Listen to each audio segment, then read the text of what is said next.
керек да. Коом бериш керек муну.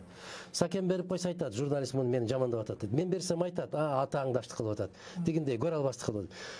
Мен жанагы Жапаровду легитимсиз деп айтып атсам, Жапаровду көрө албай атат. Айланайын, Жапаров менин эки тууганымдын негизи эмес. Же менин душманым эмес. Ошол Жапаров камалганда, мен чыркырап чыкканда, бүгүн Садыйный Кожоевич деп жанында жүргөндөрдүн бирөөсүн көргөн эмесмин.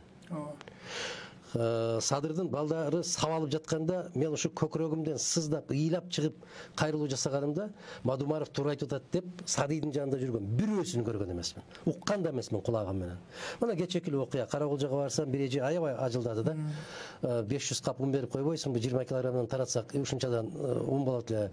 Биз деген Сооронбай деген мындай мындай. Мына ошол аялды бүгүн кече коргоп чыгыш керек эле ошол аял. Жок. Баягы эле Мадумаров коргоп чыгат.